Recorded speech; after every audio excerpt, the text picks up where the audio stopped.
आप ये air defence system, ये जो बॉर्डर के पास वाला पूरा है, क्यों डिस्ट्रॉय करेंगे? क्योंकि अब आप कुछ और करने जा रहे हैं। बिल्कुल। आपका जहाज प्रोबेबली जा सकता है, आपकी मिसाइल जा सकती है, आपकी ड्रोन जा सकती है, वो प्रोबेबिलिटी हमारी है। और किसी ने मेरे से पूछा कि अब क्या जाएगा, क्यों जाएगा? ओ भाई साहब, हमारी मर्जी, हम क्या करेंगे ये अब हमारी मर्जी है। आपने अपनी दिखा दी, अब हम आपको दिखा नहीं रहे, हम अपने तरह से काम कर रहे हैं, बड़े सीधे। अब जो आप बात करिए ना, वो कंफ्यूजन हमारे यहाँ पर हम तीनों को पता है क्यों हो रहा है।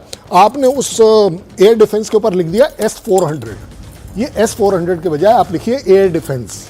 हमारा जो एयर डिफेंस इक्विपमेंट है, इसे हमारी टीम जरा समझे। एयर डिफेंस सिस्टम है जिसके हम बात कर रहे हैं। जैसे ही आप S-400 बोलते हैं ना, तो अब हम S-400 ऐसे देखते हैं कि आप एक आइटम की बात कर रहे हैं, हम उसकी टेक्निकलिटीज की बात करेंगे, सब कुछ बात करेंगे। नहीं, वो आप जो बात करना चाह रहे हैं वो एयर डिफेंस सिस्टम है। एयर डिफेंस सिस्टम मेरे यहां पर भी है, मेरे से पीछे भी है और पीछे भी है। हो सकता है S-400 ऊपर हो, नीचे हो, बीच में हो। S-400 एक सेक्टर को लेके चलेगा। क्यों? जैसा साहब ने बताया, कैन बी एनी सेक्टर, 150 से लेकर 500 तक का किलोमीटर का है, तो ऑब्वियस बात है उसे मैं यहां क्यों लगाऊंगा? बिल्कुल ठीक, पहली बात है। दूसरी बात और बड़ी, जैसे नाल है, आपको क्या लग रहा है? नाल नंगा खड़ा है, उसका अपना एयर डिफेंस भी है। एक है जनरल एयर डिफेंस पूरे बॉर्डर से रिलेटेड, और एक है स्पेसिफिक एयर डिफेंस। एक एग्जांपल और ले लेते हैं कि सपोज कर लेते हैं भटिंडा ले लो।